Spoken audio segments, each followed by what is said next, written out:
नमस्कार। अग्रविजन चैनल में आपका स्वागत और हार्दिक अभिनंदन। आप देख रहे हैं कार्यक्रम स्वदेश, एक ऐसा कार्यक्रम जिसमें हम बात करते हैं भारतीय संस्कृति की, भारतीय परंपराओं और उन महान कृतियों की जिन्होंने देश को किया गौरवान्वित। आज हम बात करेंगे भारत की संस्कृति और भारतीय संस्कृति में त्योहारों का महत्व। और इस पर बात करने के लिए हमारे साथ हैं शिक्षाविद, समाजसेवी और राष्ट्र प्रथम की धारणा लेकर चलने वाले डॉक्टर गर्ग साहब, नमस्कार, स्वागत है आपका कार्यक्रम। डॉक्टर साहब, क्या आप मानते हैं कि भारतीय त्यौहार जो हैं वो प्राचीन तरह से नमन के नए तरीके से और उसमें ज़्यादा देख दिखावा हो गया है? परिवर्तन होती रहती है, समय, परिस्थिति, स्थान, इन सब चीज़ के ऊपर डिपेंडेंट है। अब आज को जो भारतीय लगभग 2 करोड़ विदेशों में रहते हैं, उनको परंपरा के हिसाब से त्यौहार मनाना लगभग मुश्किल है। फिर हमारा देश तो ऐसा ही जिसमें 365 दिन त्यौहार है। खासतौर पर हमारी महिलाएं जो त्यौहार मनाती हैं वो सारी कहीं ना कहीं हमारे परिवार से जुड़ी हैं। आज UN और बाकी लोग तो आज दिवस मनाने लगे, हम mother day, father day, grand, हमारे यहाँ शुरू से ही।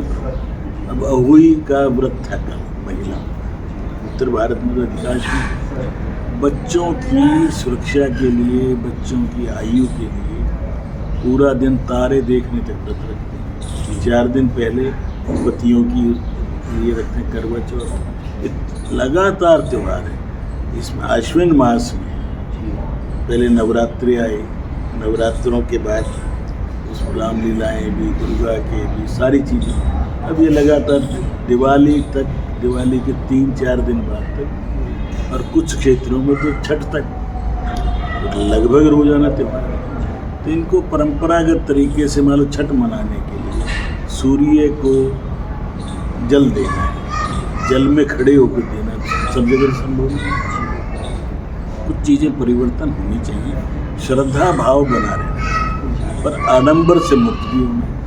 हमारा पर्यावरण जिससे दूषित हो वो क्यों हम पटाखे बजाने चाहिए? पर्यावरण प्रेमी भारतीय समाज है। नदी में नहाने के बाद भी एक मुट्ठी रेत निकालते थे, क्यों? जल को देवता मानते तो नग्न स्नान करना वर्जित था। भगवान श्री कृष्ण ने वस्त्र उठा लिए थे इसे समझाने के। तो मैं कहता त्योहारों को मनाएं, श्रद्धा भाव से मनाएं। रूढ़ियाँ कुछ हो तो वो भी हटाने में कोई हर्ज नहीं, परंतु अपने भारतीय संस्कृति को बचाए रखते हुए परिवर्तन जो आवश्यक है वो करें। प्रेम भाईचारा बढ़े, छुआछूत हटे, छोटे बड़े का भेद हटे। ये हमारे सभी त्यौहार संदेश देते हैं। दीपावली है, दीपावली में सारे त्यौहार मनाए जाते हैं और उसमें एक त्यौहार मनाते हैं, उसका नाम है भैया दूज। भैया दूज को हम वो मिठाई और उस पर लेके चले गए, लेकिन वास्तव में क्या है कि जो भैया दूज है वो यम द्वितीया है।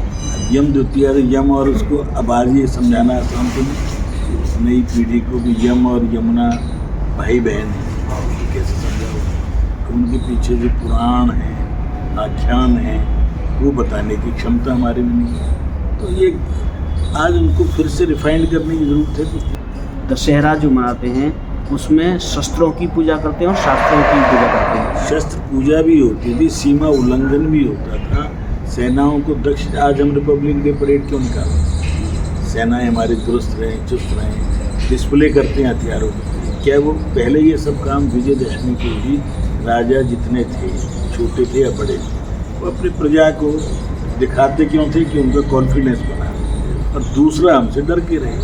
आज भी हैं पर रूप बदलते जा रहे हैं। सेनाओं की परेड निकालना, हथियार दिखाना, लगभग हर देश में कोई ना कोई है।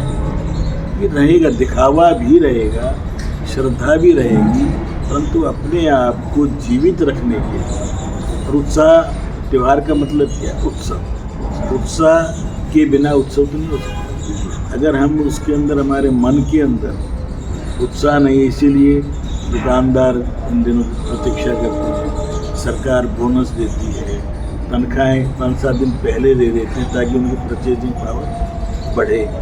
और हमारे पश्चिमी भारत में तो संवत का परिवर्तन भी दिवाली से ही मानते हैं। हमारी भारतीय संस्कृति में अभी नवरात्रि में और नवरात्रि के समय पे हम कन्याओं का पूजन करते हैं और कोलकाता में इस तरह की घटनाएं क्या नहीं लगता कि हमारी संस्कृति में विकृति पैदा कर रही है? कमजोरियां हैं, कमजोरियां दूर करने के लिए सरसंघ चालक जी ने 3 बातों पर बहुत ज़्यादा जोर दिया कि पीने का पानी एक जगह से ले, मतलब कुआं एक, पुराने ज़माने कुएं प्रतीक था। पहले तालाब में भी उसको अछूत कह के पानी नहीं लेने देते थे, वहाँ पशु तो पानी पी सकता है और उस जाति का व्यक्ति नहीं पी सकता। इसके अगेंस्ट अम्बेडकर जी ने आवाज़ उठाई थी तो महार जाति के लिए। तो आज मोहन भागवत जी ने क्या कहा, एक शमशान घाट हो। जब हिंदुओं का संस्कार अगर बॉडी को जलाने के लिए अलग अलग क्यों जाते हैं उनसे, इसलिए हमने पिछले 15-20 साल से आग्रह पूर्वक एक कर दिया और मंदिर में सबको प्रवेश।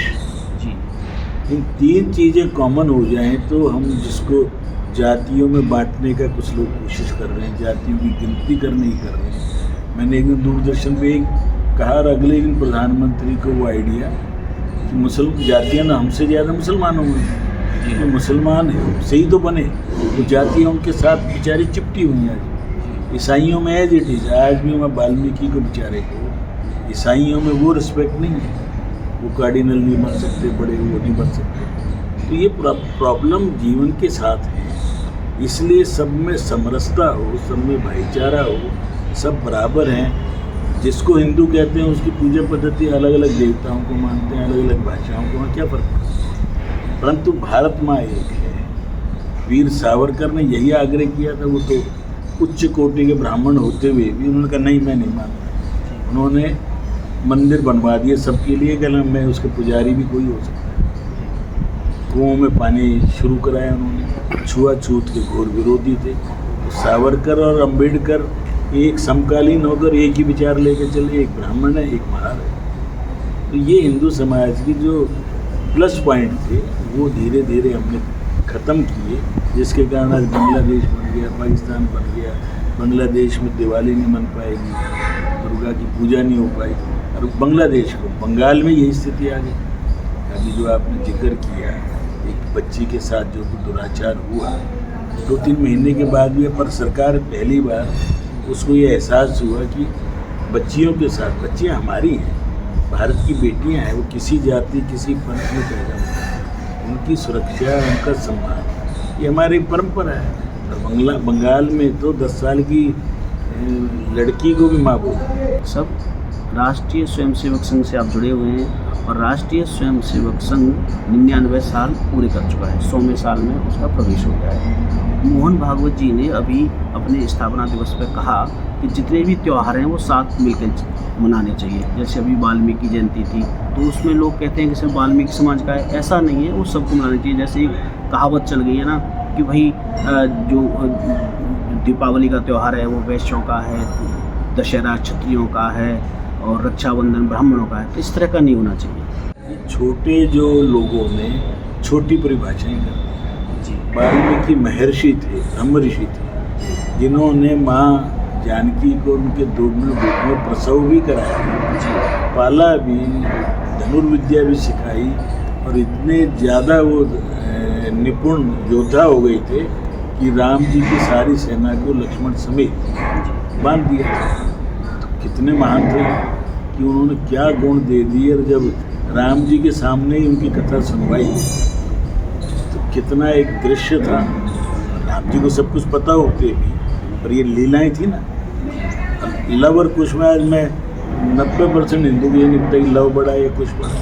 तो हमने अपने अज्ञानता से अंधेरे युग में रहे, अब हम ये रोशनी को निर्मित करा रहे हैं। 10-15-20 साल में इतना परिवर्तन हो जाएगा कि हम अपने ऊपर कॉन्फिडेंस से, हिंदू होना गर्व की बात है, हिंदू होना छोटापन नहीं है, यह बात समझाने में लगभग समर्थ अब हो गई है। भारत के अधिकांश लोगों को समझ में आ गई है कि कुछ लोग जो विदेशी संस्कारों के हैं, ये कुछ अति जातिवादी जो केवल मुलायम के जैसे लोग हैं, लालू जैसे लोग हैं, जिनको यादव में भी भगवान को भी जातियों में बांटते हैं। भगवान कृष्ण यादव यदुवंशी थे, चंद्रवंशी थे, और कभी सूर्यवंशी और चंद्रवंशी एक ही होते थे।